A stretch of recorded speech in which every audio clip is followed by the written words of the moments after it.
मनुष्य का मन ही ऐसा है कि वर्षा काल मन के लिए बड़ा लुभावना काल होता है। पशु, पंछी, पौधे, प्रकृति, हर कोई वर्षा के आगमन पर प्रफुल्लित हो जाते हैं। लेकिन कभी-कभी वर्षा जब विकराल रूप लेती है, तब पता चलता है कि पानी की विनाश करने की भी कितनी बड़ी ताकत होती है। प्रकृति हमें जीवन देती है, हमें पालती है, लेकिन कभी-कभी बाढ़, भूकंप जैसी प्राकृतिक आपदाएं उसका भीषण स्वरूप बहुत विनाश कर देता है। बदलते हुए मौसम चक्र और पर्यावरण में जो बदलाव आ रहा है, उसका बड़ा ही नेगेटिव इम्पैक्ट भी हो रहा है। पिछले कुछ दिनों से भारत के कुछ हिस्सों में, विशेषकर असम, नॉर्थ ईस्ट, गुजरात, राजस्थान, बंगाल के कुछ हिस्से अति वर्षा के कारण प्राकृतिक आपदा झेलनी पड़ी है। बाढ़ प्रभावित क्षेत्रों की पूरी मॉनिटरिंग हो रही है। व्यापक स्तर पर राहत कार्य किए जा रहे हैं। जहां हो सके वहां मंत्रिपरिषद के मेरे साथी भी पहुंच रहे हैं। राज्य सरकारें भी अपने-अपने तरीके से बाढ़ पीड़ितों को मदद करने के लिए भरसक प्रयास कर रही हैं। सामाजिक संगठन भी, सांस्कृतिक संगठन भी, सेवा भाव से काम करने वाले नागरिक भी ऐसी परिस्थिति में लोगों को मदद पहुंचाने के लिए भरसक प्रयास कर रहे हैं। भारत सरकार की तरफ से सेना के जवान हो, वायुसेना के लोग हो, एनडीआरएफ के लोग हो, पैरामिलिट्री फोर्सेस हो, हर कोई ऐसे समय आपदा पीड़ितों की सेवा करने में जी जान से जुड़ जाते हैं। बाढ़ से जनजीवन काफी अस्त-व्यस्त हो जाता है। फसलों, पशुधन, infrastructure, roads, electricity, communication links सब कुछ प्रभावित हो जाता है। खास करके हमारे किसान भाइयों को, फसलों को, खेतों को जो नुकसान होता है, तो इन दिनों तो हमने इंश्योरेंस कंपनियों को और विशेष करके क्रॉप इंश्योरेंस कंपनियों को भी प्रोएक्टिव होने के लिए योजना बनाई है, ताकि किसानों के क्लेम सेटलमेंट तुरंत हो सके। और बाढ़ की परिस्थिति को निपटने के लिए 24/7 कंट्रोल रूम में हेल्पलाइन नंबर 1078 लगातार काम कर रहा है। लोग अपनी कठिनाइयां बताते भी हैं। वर्षा ऋतु के पूर्व अधिकतम स्थानों पर मॉक ड्रिल करके पूरे सरकारी तंत्र को तैयार किया गया। एनडीआरएफ की टीमें लगाई गई। स्थान स्थान पर आपदा मित्र बनाना और आपदा मित्र के डूज एंड डोंट्स की ट्रेनिंग करना, वॉलंटियर्स तैयार करना, एक जन संगठन खड़ा कर करके ऐसी परिस्थिति में काम करना। इन दिनों मौसम का जो पूर्वानुमान मिलता है, अब टेक्नोलॉजी इतनी आगे बढ़ी है, स्पेस साइंस का भी बहुत बड़ा रोल रहा है। उसके कारण करीब-करीब अनुमान सही निकलते हैं। धीरे-धीरे हम लोग भी स्वभाव बनाएं कि मौसम के पूर्वानुमान के अनुसार अपने कार्यकलापों की भी रचना कर सकते हैं, तो उससे हम नुकसान से बच सकते हैं। जब भी मैं मन की बात के लिए तैयारी करता हूं, तो मैं देख रहा हूं कि मुझसे ज्यादा देश के नागरिक तैयारी करते हैं। इस बार तो जीएसटी को लेकर के इतनी चिट्ठियां आई हैं, इतने सारे फोन कॉल आए हैं, और अभी भी लोग जीएसटी के संबंध में खुशी भी व्यक्त करते हैं, जिज्ञासा भी व्यक्त करते हैं। एक फोन कॉल मैं आपको भी सुनाता हूं। नमस्कार प्रधानमंत्री जी, मैं गुड़गांव से नीतू गर्ग बोल रही हूँ। मैंने आपके चार्टर्ड अकाउंटेंट्स डे की स्पीच सुनी और बहुत प्रभावित हुई। इसी तरह हमारे देश में पिछले महीने आज ही की तारीख पर goods and services tax GST की शुरुआत हुई। क्या आप बता सकते हैं कि जैसा सरकार ने एक्सपेक्ट किया था वैसे ही रिजल्ट 1 महीने बाद आ रहे हैं या नहीं? मैं इसके बारे में आपके विचार सुनना चाहूंगी। धन्यवाद। जीएसटी के लागू हुए करीब 1 महीना हुआ है और उसके फायदे दिखने लगे हैं और मुझे बहुत संतोष होता है, खुशी होती है जब कोई गरीब मुझे चिट्ठी लिख करके कहता है कि जीएसटी के कारण एक गरीब की ज़रूरत की चीज़ों में कैसे दाम कम हुए हैं, चीज़ें कैसे सस्ती हुई हैं। अगर नॉर्थ ईस्ट दूर सुदूर पहाड़ों में, जंगलों में रहने वाला कोई व्यक्ति चिट्ठी लिखता है कि शुरू में डर लगता था कि पता नहीं क्या है, लेकिन अब जब मैं उसमें सीखने समझने लगा तो मुझे लगता है पहले से ज़्यादा आसान हो गया काम, व्यापार और आसान हो गया। और सबसे बड़ी बात है, ग्राहकों का व्यापारी के प्रति भरोसा बढ़ने लगा है। अभी मैं देख रहा था कि ट्रांसपोर्ट एंड लॉजिस्टिक्स सेक्टर पर कैसे जीएसटी का इम्पैक्ट पड़ा, कैसे अब ट्रकों की आवाजाही बढ़ी है, दूरी तय करने में समय कैसे कम हो रहा है, हाईवेज क्लटर फ्री हुए हैं, ट्रकों की गति बढ़ने के कारण पॉल्यूशन भी कम हुआ है, सामान भी बहुत जल्दी से पहुंच रहा है। ये सुविधा तो है ही, लेकिन साथ-साथ आर्थिक गति को भी इससे बल मिलता है। पहले अलग-अलग टैक्स स्ट्रक्चर होने के कारण ट्रांसपोर्ट एंड लॉजिस्टिक्स सेक्टर का अधिकतम रिसोर्सेज पेपर वर्क मेंटेन करने में लगता था और उसको हर स्टेट के अंदर अपने नए-नए वेयरहाउस बनाने पड़ते थे।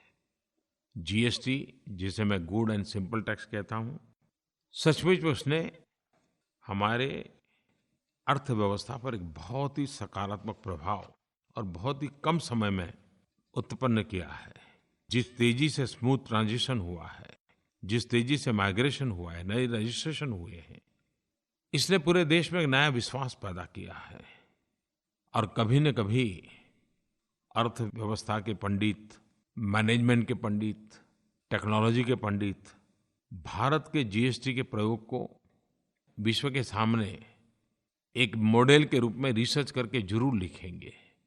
दुनिया की कई यूनिवर्सिटियों के लिए एक केस स्टडी बनेगा, क्योंकि इतने बड़े स्केल पर इतना बड़ा चेंज और इतने करोड़ों लोगों के इन्वॉल्वमेंट के साथ इतने बड़े विशाल देश में उसको लागू करना और सफलतापूर्वक आगे बढ़ना, ये अपने आप में सफलता की एक बहुत बड़ी ऊंचाई है। विश्व जरूर इस पर अध्ययन करेगा।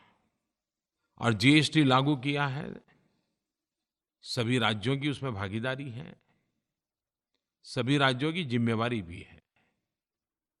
सारे निर्णय राज्यों ने और केंद्र ने मिलकर के सर्वसम्मति से किए हैं और उसी का परिणाम है कि हर सरकार की एक ही प्राथमिकता रही कि जीएसटी के कारण गरीब की थाली पर कोई बोझ न पड़े।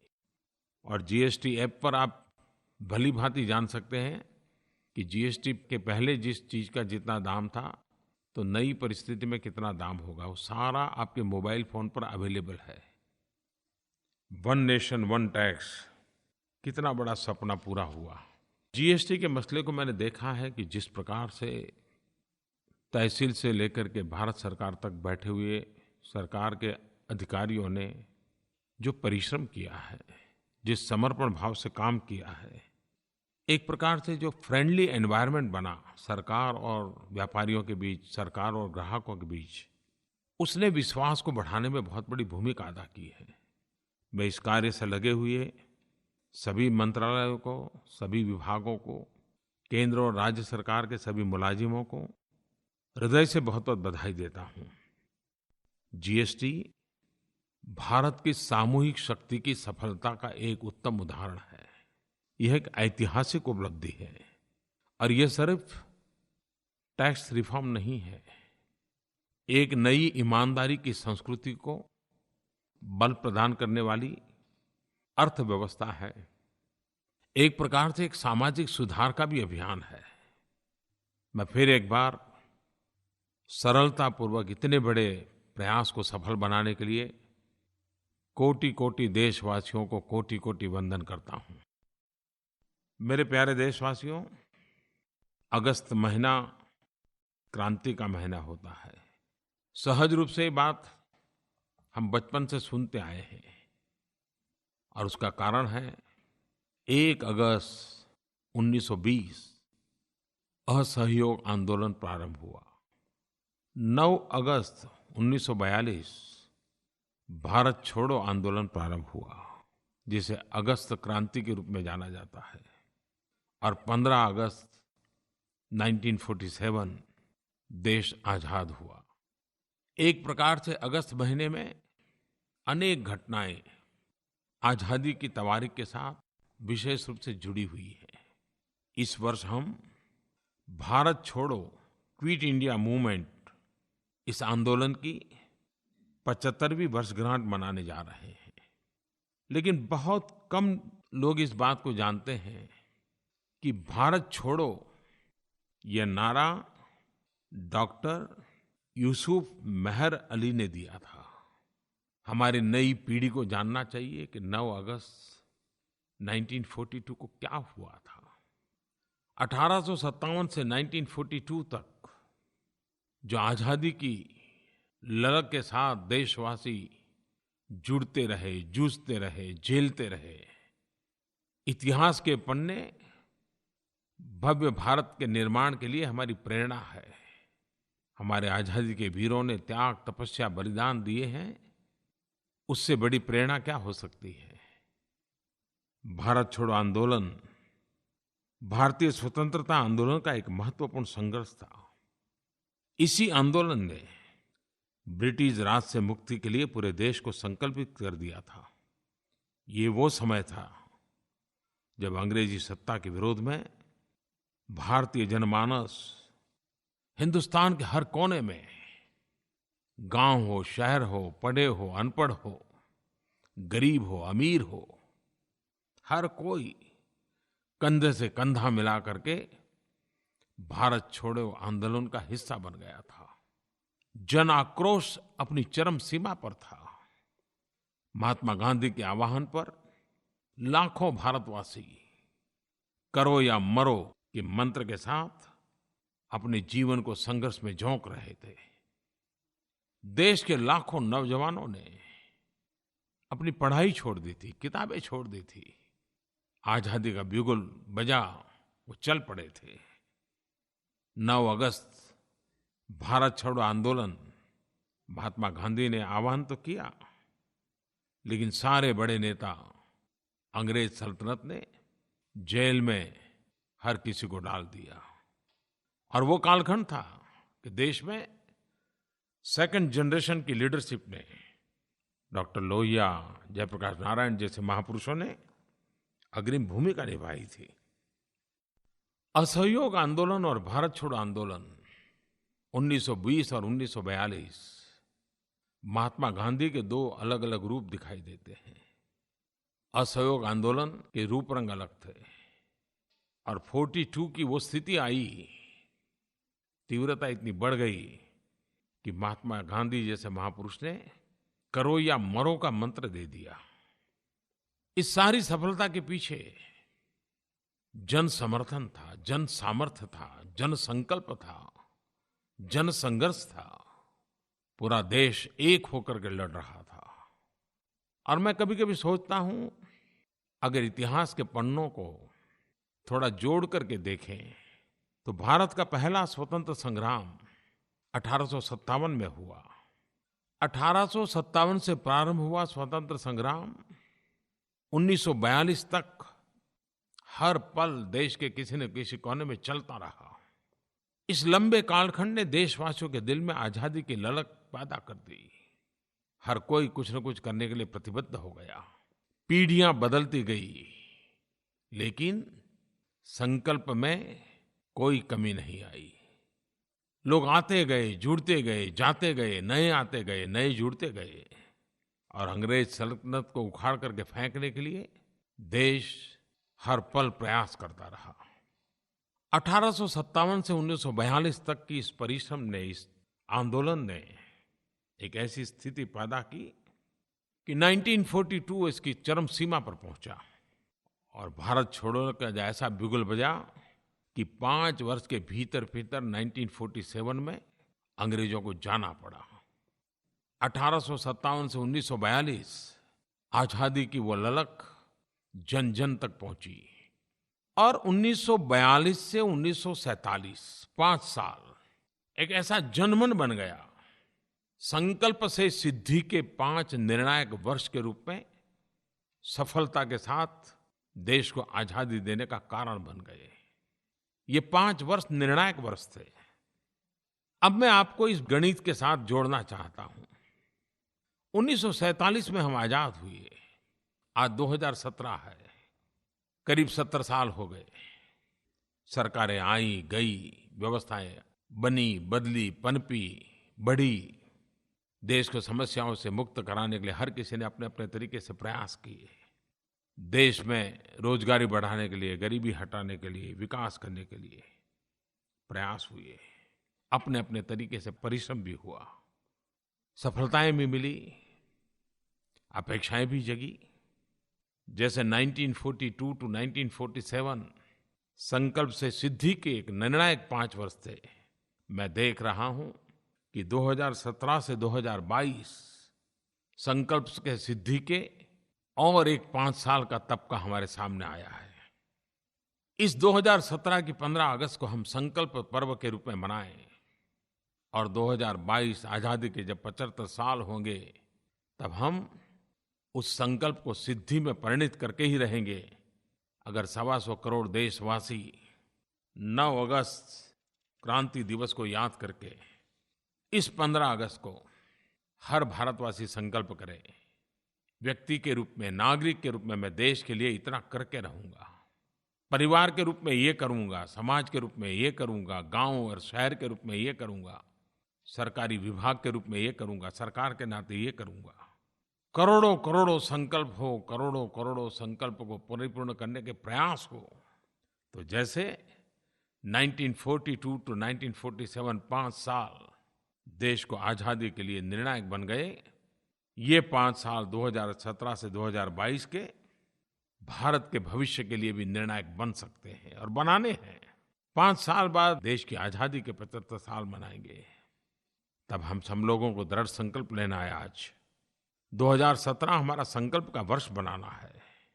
यही अगस्त मास संकल्प के साथ हमें जुड़ना है और हमें संकल्प करना है, गंदगी भारत छोड़ो, गरीबी भारत छोड़ो, भ्रष्टाचार भारत छोड़ो, आतंकवाद भारत छोड़ो, जातिवाद भारत छोड़ो, संप्रदायवाद भारत छोड़ो। आज आवश्यकता करेंगे या मरेंगे कि नहीं, बल्कि नए भारत के संकल्प के साथ जुड़ने की है, जुटने की है, जी जान से सफलता पाने के लिए पुरुषार्थ करने की है, संकल्प को लेकर के जीना है, जूझना है। आइए इस अगस्त महीने में 9 अगस्त से संकल्प से सिद्धि का एक महाअभियान चलाएं। प्रत्येक भारतवासी, सामाजिक संस्थाएं, स्थानीय निकाय की इकाइयां, स्कूल, कॉलेज, अलग अलग संगठन, हर एक न्यू इंडिया के लिए कुछ न कुछ संकल्प ले। एक ऐसा संकल्प जिसे अगले 5 वर्षों में हम सिद्ध करके दिखाएंगे। युवा संगठन, छात्र संगठन, एनजीओ आदि सामूहिक चर्चा का आयोजन कर सकते हैं, नए नए आइडिया उजागर कर सकते हैं। एक राष्ट्र के रूप में हमें कहाँ पहुंचना है, एक व्यक्ति के नाते उसमें मेरा क्या योगदान हो सकता है। आइए इस संकल्प के पर्व पर हम जुड़े। मैं आज विशेष रूप से ऑनलाइन वर्ल्ड, क्योंकि हम कहीं हो या ना हो लेकिन ऑनलाइन तो जरूर होते हैं, जो ऑनलाइन वाली दुनिया है, और खास करके मेरे युवा साथियों को, मेरे युवा मित्रों को आमंत्रित करता हूं कि नए भारत के निर्माण में वे इनोवेटिव तरीके से योगदान के लिए आगे आएं। टेक्नोलॉजी का उपयोग करते हैं, वीडियो, पोस्ट, ब्लॉग, आलेख, नए नए आइडिया, वो सभी बातें लेकर के आएं। इस मुहिम को एक जन आंदोलन में परिवर्तित करें। नरेंद्र मोदी ऐप पर भी युवा मित्रों के लिए क्विट इंडिया क्विज लॉन्च किया जाएगा। यह क्विज युवाओं को देश के गौरवशाली इतिहास से जोड़ने और स्वतंत्रता संग्राम के नायकों से परिचित कराने का एक प्रयास है। मैं मान रहा हूं कि आप जरूर इसका व्यापक प्रचार करें, प्रसार करें। मेरे प्यारे देशवासियों, 15 अगस्त देश के प्रधान सेवक के रूप में मुझे लाल किले से देश के साथ संवाद करने का अवसर मिलता है। मैं तो एक निमित्त मात्र हूं। वहां वो एक व्यक्ति नहीं बोलता है। लाल किले से 125 करोड़ देशवासियों की आवाज गूंजती है। उनके सपनों को शब्दबद्ध करने की कोशिश होती है। और मुझे खुशी है कि पिछले 3 साल से लगातार 15 अगस्त निमित्त देश के हर कोने से मुझे सुझाव मिलते हैं कि मुझे 15 अगस्त में क्या कहना चाहिए, किन मुद्दों को लेना चाहिए। इस बार भी मैं आपको निमंत्रित करता हूं, माइगोव पर या तो नरेंद्र मोदी ऐप पर आप अपने विचार मुझे जरूर भेजिए। मैं स्वयं इसे पढ़ता हूं और 15 अगस्त को जितना भी समय मेरे पास है उसमें इसको प्रकट करने का प्रयास करूंगा। पिछले 3 बार के मुझे मेरे 15 अगस्त के भाषणों में एक शिकायत लगातार सुनने को मिली है कि मेरा भाषण थोड़ा लंबा हो जाता है। इस बार मैंने मन में कल्पना तो की है कि मैं इसे छोटा करूं, ज़्यादा से ज़्यादा 40, 45, 50 मिनट में पूरा करूं। मैंने ही मेरे लिए नियम बनाने की कोशिश की है। पता नहीं मैं कर पाऊंगा कि नहीं कर पाऊंगा, लेकिन मैं इस बार कोशिश करने का इरादा रखता हूं कि मैं मेरा भाषण छोटा कैसे करूं। देखते हैं सफलता मिलती है कि नहीं मिलती है। मैं देशवासियों एक और भी बात आज करना चाहता हूं। भारत की अर्थव्यवस्था में एक सामाजिक अर्थशास्त्र है और उसको हमने कभी भी कम नहीं आंकना चाहिए। हमारे त्योहार, हमारे उत्सव वो सिर्फ आनंद प्रमोद के ही अवसर ऐसा नहीं है। हमारे उत्सव, हमारे त्योहार एक सामाजिक सुधार का भी अभियान है। लेकिन उसके साथ-साथ हमारे हर त्योहार गरीब से गरीब की आर्थिक जिंदगी के साथ सीधा संबंध रखते हैं। कुछ ही दिन के बाद रक्षाबंधन, जन्माष्टमी, उसके बाद गणेशोत्सव, उसके बाद चौथ चंद्र, फिर अनंत चतुर्दशी, दुर्गा पूजा, दिवाली, एक के बाद एक के बाद एक। और यही समय है जब गरीब के लिए आर्थिक उपार्जन के लिए अवसर मिलता है। और इस त्योहारों में एक सहज स्वाभाविक आनंद भी जुड़ जाता है। त्योहार रिश्तों में मिठास, परिवार में स्नेह, समाज में भाईचारा लाते हैं, व्यक्ति और समाज को जोड़ते हैं। व्यक्ति से समष्टि तक की एक सहज यात्रा चलती है। अहम से वयम की ओर जाने का एक अवसर बन जाती है। जहां तक अर्थव्यवस्था का सवाल है, राखी के कई महीनों पहले से सैकड़ों परिवारों में छोटे-छोटे घरेलू उद्योगों में राखियां बनाना शुरू हो जाती है। खादी से लेकर के रेशम के धागों की न जाने कितनी तरह की राखियां, और आजकल तो लोग होममेड राखियों को ज़्यादा पसंद करते हैं। राखी बनाने वाले, राखियां बेचने वाले, मिठाई वाले, हजारों सैकड़ों का व्यवसाय एक त्योहार के साथ जुड़ जाता है। हमारे अपने गरीब भाई बहन परिवार इसी से तो चलते हैं। हम दीपावली में दीप जलाते हैं, सिर्फ वो प्रकाश पर्व है ऐसा ही नहीं है। वो सिर्फ त्योहार है, घर का सुशोभन ऐसा नहीं है। उसका सीधा सीधा संबंध छोटे छोटे मिट्टी के दिए बनाने वाले उन गरीब परिवारों से है। लेकिन जब आज मैं त्योहारों और त्योहार के साथ जुड़े गरीब के अर्थव्यवस्था की बात करता हूं, तो साथ साथ मैं पर्यावरण की भी बात करना चाहता हूं। मैंने देखा है कि कभी-कभी मैं सोचता हूं कि मुझसे भी देशवासी ज़्यादा जागरूक हैं, ज़्यादा सक्रिय हैं। पिछले 1 महीने से लगातार पर्यावरण के प्रति सजग नागरिकों ने मुझे चिट्ठियां लिखी हैं और उन्होंने आग्रह किया है कि आप गणेश चतुर्थी में इको फ्रेंडली गणेश की बात समय से पहले बताइए, ताकि लोग मिट्टी के गणेश की पसंद पर अभी से योजना बनाएं। मैं सबसे पहले तो ऐसे जागरूक नागरिकों का आभारी हूं कि उन्होंने मुझे आग्रह किया है कि मैं समय से पहले इस विषय पे कहूं। इस बार सार्वजनिक गणेशोत्सव का एक विशेष महत्व है। लोकमान्य तिलक जी ने इस महान परंपरा को प्रारंभ किया था। यह वर्ष सार्वजनिक गणेशोत्सव का 125वां वर्ष है।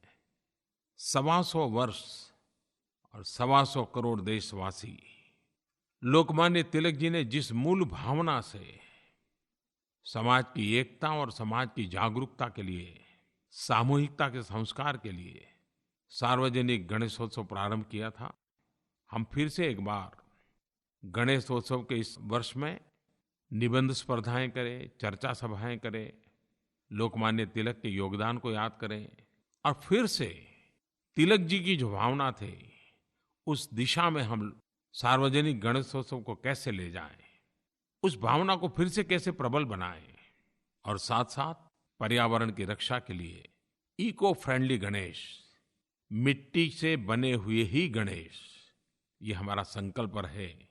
और इस बार तो मैंने बहुत जल्दी कहा है।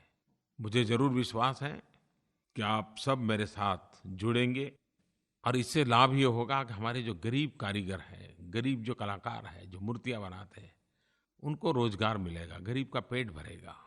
आइए हम हमारे उत्सवों को गरीब के साथ जोड़ें, गरीब की अर्थव्यवस्था के साथ जोड़ें। हमारे त्योहार का आनंद गरीब के घर का आर्थिक त्योहार बन जाए, आर्थिक आनंद बन जाए, ये हम सबका प्रयास रहना चाहिए। मैं सभी देशवासियों को आने वाले अनेकविध त्योहारों के लिए, उत्सवों के लिए बहुत बहुत शुभकामनाएं देता हूँ। मेरे प्यारे देशवासियों, हम लोग लगातार देख रहे हैं कि शिक्षा का क्षेत्र हो, आर्थिक क्षेत्र हो, सामाजिक क्षेत्र हो, खेलकूद हो, हमारी बेटियां देश का नाम रोशन कर रही हैं, नई नई ऊंचाइयां प्राप्त कर रही हैं। हम देशवासियों को हमारी बेटियों पर गर्व हो रहा है, नाज हो रहा है। अभी पिछले दिनों हमारी बेटियों ने महिला क्रिकेट विश्व कप में शानदार प्रदर्शन किया। मुझे इसी सप्ताह उन सभी खिलाड़ी बेटियों से मिलने का मौका मिला। उनसे बातें करके मुझे बहुत अच्छा लगा, लेकिन मैं अनुभव कर रहा था कि वर्ल्ड कप जीत नहीं पाई, इसका उन पर बड़ा बोझ था। उनके चेहरे पर भी उसका दबाव था, तनाव था। उन बेटियों को मैंने कहा और मैंने मेरा एक अलग मूल्यांकन दिया। मैंने कहा, देखिए, आजकल मीडिया का ज़माना ऐसा है कि अपेक्षाएं इतनी बढ़ा दी जाती हैं और जब सफलता नहीं मिलती है तो वो आक्रोश में परिवर्तित भी हो जाती है। हमने कई ऐसे खेल देखे हैं कि भारत के खिलाड़ी अगर विफल हो गए तो देश का गुस्सा उन खिलाड़ियों पर टूट पड़ता है। कुछ लोग तो मर्यादा तोड़ करके कुछ ऐसी बातें बोल देते हैं, ऐसी चीज़ें लिख देते हैं, बड़ी पीड़ा होती है। लेकिन पहली बार हुआ कि जब हमारी बेटियां विश्व कप में सफल नहीं हो पाई तो 125 करोड़ देशवासियों ने उस पराजय को अपने कंधे पर ले लिया। जरा सा भी बोझ उन बेटियों पर नहीं पड़ने दिया। इतना ही नहीं, इन बेटियों ने जो किया उसका गुणगान किया, उनका गौरव किया। मैं इसे एक सुखद बदलाव देखता हूं और मैंने इन बेटियों को कहा कि आप देखिए, ऐसा सौभाग्य सिर्फ आप ही लोगों को मिला है। आप मन में से निकाल दीजिए कि आप सफल नहीं हुए हैं। मैं जीते या न जीते, आपने 125 करोड़ देशवासियों को जीत लिया है। सचमुच में हमारे देश की युवा पीढ़ी, खास करके हमारी बेटियां, सचमुच में देश का नाम रोशन करने के लिए बहुत कुछ कर रही हैं। मैं फिर से एक बार देश की युवा पीढ़ी को, विशेष करके हमारी बेटियों को हृदय से बहुत बहुत बधाई देता हूँ, शुभकामनाएं देता हूँ। मेरे प्यारे देशवासियों, फिर एक बार स्मरण कराता हूँ अगस्त क्रांति को, फिर बार स्मरण करा रहा हूँ 9 अगस्त को, फिर एक बार स्मरण करा रहा हूँ 15 अगस्त को, फिर एक बार स्मरण करा रहा हूँ 2022 आज़ादी के 75 साल। हर देशवासी संकल्प करे, हर देशवासी संकल्प को सिद्ध करने का 5 साल का रोड मैप तैयार करे। हम सबको देश को नई ऊंचाइयों पर पहुंचाना है, पहुंचाना है और पहुंचाना है। आओ हम मिल करके चलें, कुछ न कुछ करते चलें। देश का भाग्य भविष्य उत्तम होके रहेगा, इस विश्वास के साथ आगे बढ़ें। बहुत-बहुत शुभकामनाएं। धन्यवाद।